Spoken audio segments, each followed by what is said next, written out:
Hello नमस्कार साथियों, एग्जामपुर 91 में आप सभी का स्वागत है दोस्तों। चलिए आज हम लोग बीपीएससी 3.0 और 4.0 के लिए दोस्तों भारत का भूगोल और विश्व का भूगोल दोस्तों दोनों के लिए एमसीक्यू करवाने जा रहे हैं दोस्तों। एनसीईआरटी और एससीईआरटी पैटर्न पे है दोस्तों। आप भाई बहनों से गुजारिश है कि आप लोग इस वीडियो को जितना हो सके उतना देखिए, उतना बार देखिए, और वीडियो अच्छा लगे तो चैनल को सब्सक्राइब कीजिए दोस्तों। चलिए हम लोग आगे की ओर बढ़ते हैं दोस्तों। ये ऑब्जेक्टिव क्वेश्चन दोस्तों, एक पार्ट में 100 क्वेश्चन करवाया जाएगा जो हर एक एग्जाम में विभिन्न एग्जामों में पूछा गया प्रश्न है दोस्तों। और फिर दूसरा पार्ट में आपका 62 क्वेश्चन कराया जाएगा दोस्तों। कुल मिला के 162 क्वेश्चन कराया जाएगा। विश्व भूगोल का ये भी रहेगा दोस्तों पार्ट। आप लोग भाई बहनों से गुजारिश है कि आप लोग इस वीडियो को जरूर से जरूर 1 से 2 बार जरूर देखिएगा दोस्तों। चलिए हम लोग स्टार्ट करते हैं। विभिन्न परीक्षाओं में पूछे गए प्रश्न है दोस्तों। होली है दोस्तों, आज के दिन ही इस वीडियो को शूट किया जा रहा है। आप लोगों से यही उम्मीद है कि होली मनाइए भी, होली खूब धूमधाम से मनाइए और खूब मन से पढ़ाई भी कीजिए दोस्तों। चलिए हम लोग विश्व भूगोल के प्रश्नों को देखते हैं। 100 क्वेश्चन देखेंगे दोस्तों। इस वीडियो में 100 क्वेश्चन प्लस देखेंगे। और जो विभिन्न एग्जाम में पूछा गया प्रश्न दोस्तों, ये जो भी क्वेश्चन करेंगे बिना पूछा गया एग्जाम वाला नहीं है दोस्तों, जो डिफरेंट एग्जाम में पूछा गया क्वेश्चन है ये। चलिए हम लोग स्टार्ट करते हैं। तो देखिए क्वेश्चन नंबर 1 क्या है। पृथ्वी का एकमात्र प्राकृतिक उपग्रह है दोस्तों। पृथ्वी का एकमात्र प्राकृतिक उपग्रह जो है वो कौन है? चंद्रमा है दोस्तों। कौन है? चंद्रमा दोस्तों। आप सभी भाई बहन जानते होंगे हमारे। क्वेश्चन नंबर 2 देखिए। लूसी दुनिया की सबसे बड़ी जल मरुदा विस्फोट किस द्वीप में है दोस्तों? फिर से देखिए, लूसी दुनिया की सबसे बड़ी जल मरुदा विस्फोट किस द्वीप में है दोस्तों? ये आपका इंडोनेशिया द्वीप में। कहाँ पे है? इंडोनेशिया द्वीप में दोस्तों। देखिए क्वेश्चन नंबर 3 देखिए। निम्न में से कौन सी आग्नेय चट्टानें नहीं है दोस्तों? कौन सी आग्नेय चट्टानें नहीं है? तो आग्नेय चट्टान जो नहीं है दोस्तों ये आपका सेल नहीं है दोस्तों। सेल का ये कांति चट्टानें सेल है दोस्तों। नीस इसका परिवर्तन रूप नीस है दोस्तों, ये भी ध्यान रखिएगा।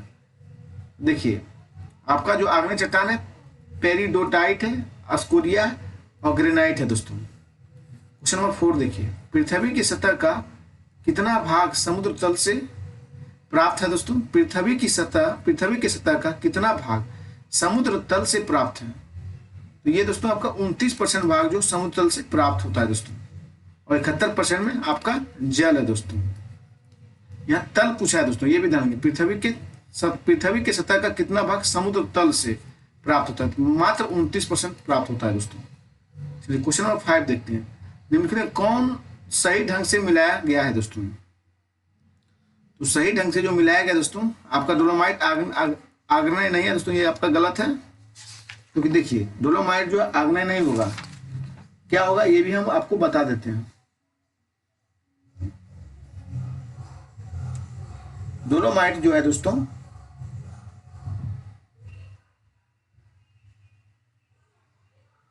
चलिए जो नहीं है उसको पहले हम लोग देखते हैं। नीस जो है दोस्तों रूपांतरित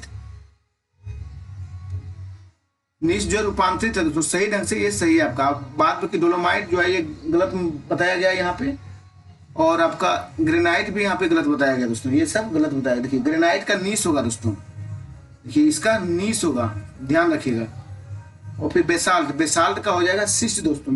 एम्फीबोलाइट होगा बेसाल्ट का दोस्तों, अब बेसाल्ट का एक शिस्ट होगा। अब सारे चट्टानों के रूपांतरण से बने सेल अगर दे दिया जाए तो स्लेट का फाइलाइट होगा, अब फाइलाइट का शिस्ट होगा, ग्रेवो का सर्पेंटाइन होगा दोस्तों।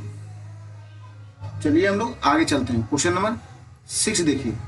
निम्न में से कौन सा ग्रह सौर मंडल के वैक्यूम क्लीनर की भांति कार्य करता है दोस्तों? तो ये कार्य करता है आपका बृहस्पति दोस्तों। कौन काम करता है? बृहस्पति दोस्तों। फिर से देखिए कौन सा ग्रह सौर मंडल के वैक्यूम क्लीनर की भांति कार्य करता है? तो आपका बृहस्पति दोस्तों। क्वेश्चन नंबर 7 देखिए। किस कारण से दिन और रात होते हैं दोस्तों? तो दिन रात जो होते हैं पृथ्वी के घूर्णन के कारण दोस्तों। किस कारण से? पृथ्वी के घूर्णन के कारण दोस्तों। पृथ्वी अपने अक्ष पर लगभग 24 घंटे में एक चक्कर लगाते हैं दोस्तों। पृथ्वी की घूर्णन गति लगभग 28 किलोमीटर प्रति घंटा है दोस्तों। पृथ्वी के परिक्रमण गति के कारण बस ऋतुएं बदलते हैं दोस्तों। पृथ्वी के परिभ्रमण गति के कारण ऋतुएं बदलते हैं। चलिए हम लोग क्वेश्चन नंबर 8 देखते हैं। हम्बोल्ट जलधारा दक्षिण अमेरिका किस तट पर चलती है दोस्तों? हम्बोल्ट जलधारा जो है दक्षिण अमेरिका के किस तट पर चलती है? तो ये दोस्तों आपका पश्चिमी घाट पर चलती है। किस पे दोस्तों? पश्चिमी घाट पे। हम्बोल्ट जलधारा जो है दोस्तों प्रीमियम की जलधारा और ये ठंडी जलधारा है दोस्तों, ये भी ध्यान रखना है। और सुशीमा दोस्तों एक गर्म जलधारा है और पूर्वी ऑस्ट्रेलिया की जलधारा ये है दोस्तों। क्रोएशिया भी आपका, क्रोएशिया जो है प्रशांत महासागर की जलधारा है दोस्तों। चलिए क्वेश्चन नंबर 9 देखते हैं। शीतकाल में वर्षा और शुष्क ग्रीष्मकाल निम्न में से किस जलवायु प्रदेश की विशेषता है दोस्तों? ये विशेषता आपका भूमध्य सागरीय है दोस्तों। किसकी विशेषता है? भूमध्य सागरीय की दोस्तों। चलिए हम लोग आगे चलते हैं। क्वेश्चन नंबर 10 देखते हैं। निम्न में से कौन सा मंडल सर्वाधिक गर्म है दोस्तों? सर्वाधिक मंडल जो गर्म होता है वो आपका क्षोभ मंडल होता है दोस्तों। सभी मौसमी घटनाएं भी क्षोभ मंडल पर ही होती है दोस्तों। क्षोभ मंडल में तापमान की गिरावट दोस्तों 135 मीटर नीचे ऊंचाई पर जाएंगेगा तो 1 डिग्री सेल्सियस की गिरावट दर्ज होगी दोस्तों। क्षोभ मंडल को ही संवहन धाराएं भी कहते हैं दोस्तों। समताप मंडल में हवाई जहाज की उड़ाने के लिए आदर्श मंडल कहा जाता है दोस्तों, लेकिन समताप मंडल को शांत मंडल भी कहा जाता है, ये भी ध्यान रखना है। आयन मंडल को दोस्तों संचार मंडल के नाम से जाना जाता है। क्वेश्चन में 11 देखिए। जाग्रोस पर्वत स्थित है दोस्तों। जाग्रोस पर्वत आपका ईरान में स्थित है। कहाँ पे दोस्तों? ईरान में। क्वेश्चन नंबर 12 देखिए। निम्न में से किस वर्ष प्लूटो को उसकी पूर्व में ग्रह की पदस्थिति से पदावत किया गया दोस्तों? ये 2006 में किया गया। किस वर्ष प्लूटो को उसकी पूर्व ग्रह की पदस्थिति से पदावत किया गया था? 2006 में दोस्तों। क्वेश्चन नंबर 13 देखिए। हिप्पोक्रेट्स किस ग्रह का चंद्रमा है दोस्तों? हिप्पोक्रेट्स जो है दोस्तों ये नेपच्यून के, किसके? नेपच्यून के दोस्तों। क्वेश्चन नंबर 14 देखिए। 14 जो दिया गया है दोस्तों, कौन सा पृथ्वी के घूर्णन का प्रभाव नहीं है दोस्तों? पृथ्वी के घूर्णन का प्रभाव जो नहीं है दोस्तों, ऋतु परिवर्तन नहीं है दोस्तों। कौन है ऋतु परिवर्तन दोस्तों? क्वेश्चन नंबर 15 देखिए। लोहा चट्टान किस प्रकार के चट्टानों का उदाहरण है दोस्तों? लोहा चट्टान जो दोस्तों परतदार चट्टान का उदाहरण है। किसका दोस्तों? परतदार चट्टानों का उदाहरण है दोस्तों लोहा चट्टान। चलिए हम लोग आगे चलते हैं। बलुआ पत्थर जो तो उसको अपसादी चट्टान बलुआ पत्थर है दोस्तों। कायांतित रूप उसका क्वार्टजाइट होता है बलुआ पत्थर का। चूना पत्थर भी अपसादी चट्टान है दोस्तों, इसका भी कायांतित रूप संगमरमर होगा। लिग्नाइट कोयला दोस्तों, इसका भी कायांतित रूप एंथ्रासाइट कोयला होगा दोस्तों। क्वेश्चन नंबर 16 देखिए। सौर मंडल में क्षुद्र ग्रह बेल्ट निम्न में से 2 ग्रहों के बीच स्थित है दोस्तों। उसे कहते हैं मंगल और बृहस्पति ग्रह के बीच क्षुद्र बेल्ट ग्रह पाया जाता है, तो मंगल और बृहस्पति के बीच दोस्तों। चलिए हम लोग आगे देखते हैं। चलिए क्वेश्चन नंबर 17 देखिए। लघु ज्वार भाटे कब आते हैं दोस्तों? लघु ज्वार भाटे शुक्ल पक्ष सप्तमी के दिन, शुक्ल पक्ष सप्तमी के दिन लघु ज्वार भाटे आते हैं दोस्तों। चलिए क्वेश्चन नंबर हम लोग आगे चलते हैं। 18 देखते हैं। कोयला किस प्रकार का चट्टान है दोस्तों? कोयला जो है आपका अपसादी चट्टान है दोस्तों। किस प्रकार चट्टान? अपसादी दोस्तों। चलिए हम लोग आगे चलते हैं। क्वेश्चन नंबर 19 देखिए। सूर्य से दूरी के अनुसार पृथ्वी और बुध के ग्रह के बीच कौन सा ग्रह है दोस्तों? ये ग्रह आपका मंगल है दोस्तों। कौन सा? मंगल ग्रह है। चलिए हम लोग आगे देख लेते हैं थोड़ा। क्वेश्चन नंबर 20 देखिए। कौन सी नदी द्वारा बनाई गई एक निक्षेपी भू आकृति? निक्षेपी भू आकृति है दोस्तों, तो ये आपका जलोढ़ पंख है। कौन है दोस्तों? जलोढ़ पंख आपका निक्षेपी भू आकृति है दोस्तों। 21 देखिए। ड्रैकेंसबर्ग किस देश का एक प्रसिद्ध पर्वत है दोस्तों? यह दक्षिण अफ्रीका का, किसका है? दक्षिण अफ्रीका का एक, दक्षिणी अफ्रीकी संघ का एक प्रसिद्ध पर्वत है दोस्तों। क्वेश्चन नंबर 22 देखिए। कर्क रेखा और मकर रेखा के बीच क्षेत्र को क्या कहते हैं दोस्तों? ये कहते हैं उष्णकटिबंधीय दोस्तों। कर्क रेखा और मकर रेखा के बीच को क्षेत्र को मकर उष्णकटिबंधीय कहते हैं। कर्क रेखा और मकर रेखा के बीच के क्षेत्र को क्या कहते हैं? तो उष्णकटिबंधीय क्षेत्र कहते हैं दोस्तों। क्वेश्चन नंबर 23 देखिए। समुद्री तट के सहारे कोहरे के निर्माण का कारण है दोस्तों।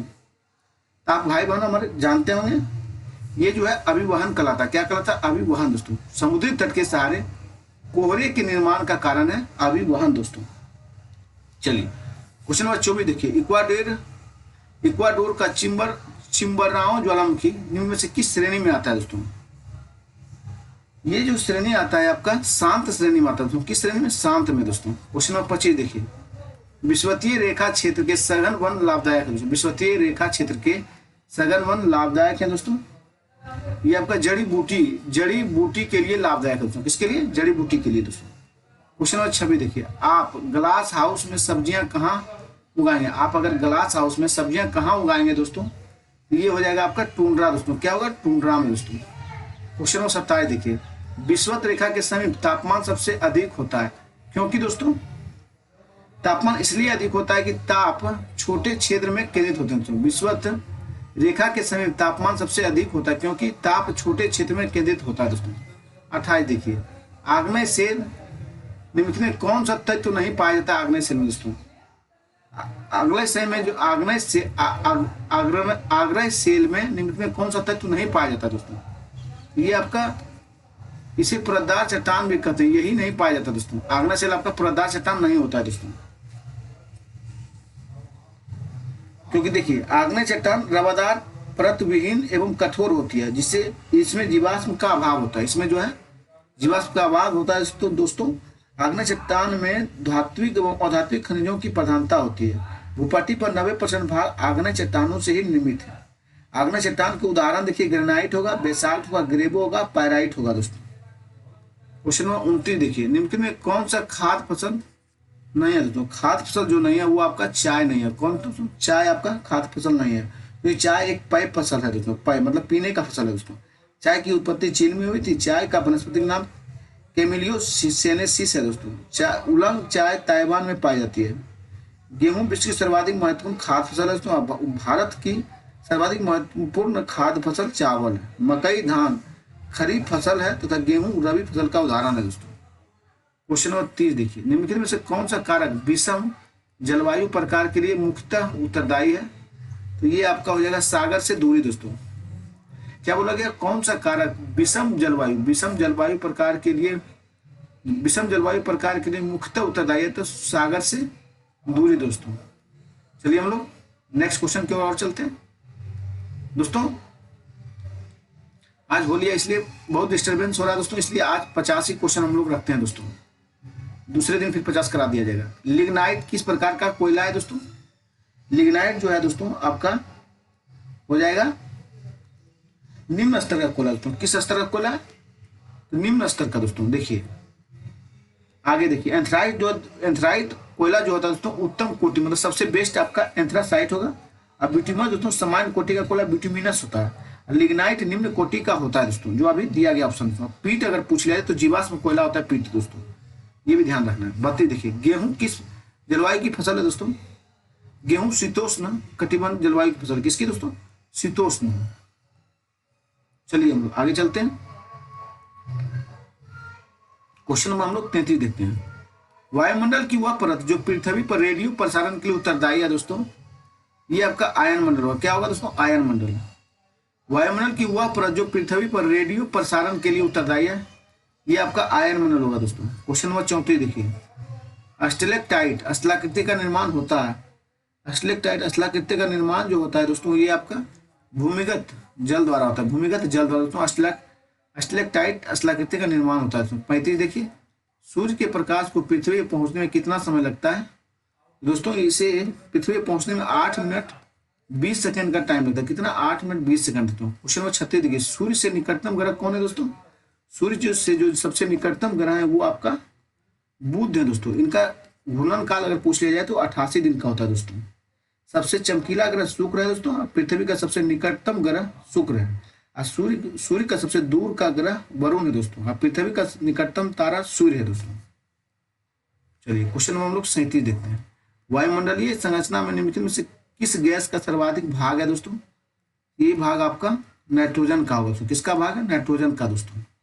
38 देखिए, वायुमंडल की सबसे निचली परत है दोस्तों। वायुमंडल की सबसे निचली परत जो है क्षोभ मंडल दोस्तों। कौन सी है? क्षोभ मंडल सबसे निचली परत है दोस्तों। देखिए वायुमंडल को 5 परतों में बांटा गया है दोस्तों। क्षोभ मंडल, फिर समताप मंडल, ओजोन मंडल, आयन मंडल और बहिर्मंडल दोस्तों। चलिए क्वेश्चन नंबर हम लोग 39 देखते हैं। निम्न वायुदाब केंद्र कहलाता है। निम्न वायुदाब केंद्र जो कहलाता है साथियों वो आपका हो जाएगा चक्रवात दोस्तों। निम्न वायुदाब केंद्र कौन कहलाता है? चक्रवात दोस्तों। चलिए हम लोग आगे की ओर बढ़ते हैं। क्वेश्चन नंबर 40 देखिए, कैरेबियन सागर में उत्पन्न होने वाला तूफान को कहते हैं दोस्तों, कैरेबियन सागर में उत्पन्न होने वाले तूफान को कहते हैं, क्या कहते हैं साथियों? हरिकेन कहते हैं। क्या कहते हैं? हरिकेन। ध्यान रखिएगा, आप लोग याद कीजिएगा दोस्तों। डोल्ड्रम किन अक्षांश रेखाओं के मध्य स्थित है दोस्तों? डोल्ड्रम ये आपका 5 डिग्री उत्तर और 5 डिग्री दक्षिण अक्षांश पर डोल्ड्रम रेखाएं स्थित है दोस्तों। चलिए हम लोग आगे की ओर बढ़ते हैं दोस्तों। 30 डिग्री और 35 डिग्री अक्षांश को दोनों गोलार्धों में अश्व अक्षांश कहते हैं दोस्तों। इसमें उच्च वायुदाब पाई जाती है दोस्तों, ये भी ध्यान रखना है। चलिए हम लोग आगे चलते हैं। क्वेश्चन नंबर 42 देखिए, फेरेल का नियम संबंधित है दोस्तों। फेरेल का जो नियम है वो आपका वायु संचार से दोस्तों। किससे संबंधित है? वायु संचार से दोस्तों। चलिए 43 देखते हैं हम लोग। निश्चित सीमा व निश्चित दिशा में तीव्र गति से बहने वाली जल राशि को कहते हैं दोस्तों। निश्चित सीमा व निश्चित दिशा में तीव्र गति से बहने वाली जल राशि को कहते हैं, उसे कहते हैं हम लोग धारा दोस्तों। क्या कहते हैं? धारा, करंट कहते हैं। 44 देखिए, किसी नदी के खड़े पार्श्व वाली गहरी संकीर्ण घाटी को कहते हैं दोस्तों, उसे कहते हैं महाखंड दोस्तों। उसे क्या कहते हैं? महाखंड। देखिए, किसी नदी के खड्डे पार्श्व वाली गहरी व संकीर्ण घाटी को कहते हैं महाखंड दोस्तों। क्वेश्चन नंबर 45 देखिए, भूकंप की प्रबलता मापी जाती है दोस्तों। भूकंप की प्रबलता रिएक्टर मापन द्वारा दोस्तों, रिएक्टर मापने द्वारा मापी जाती है भूकंप की प्रबलता दोस्तों। चलिए हम लोग आगे बढ़ते हैं। सिस्मोग्राफ से भूकंप का ग्राफ दर्शाया जाता है दोस्तों। और सिस्मोलॉजी से भूकंप का अध्ययन किया जाता है। पृथ्वी के ऊपर जिस स्थान पर भूकंप का सर्वप्रथम अनुभव किया जाता है उसे हम अधिकेंद्र या एपिसेंटर कहा जाता है दोस्तों। चलिए हम लोग 46 देखते हैं। सहारा में प्रभावित होने वाले गर्म शुष्क पवन कहलाती है, उसे हम लोग कहते हैं सिरक्को दोस्तों। सहारा में प्रभावित होने वाली गर्म शुष्क पवन को कहते हैं सिरक्को दोस्तों। चलिए हम लोग आगे देखते हैं।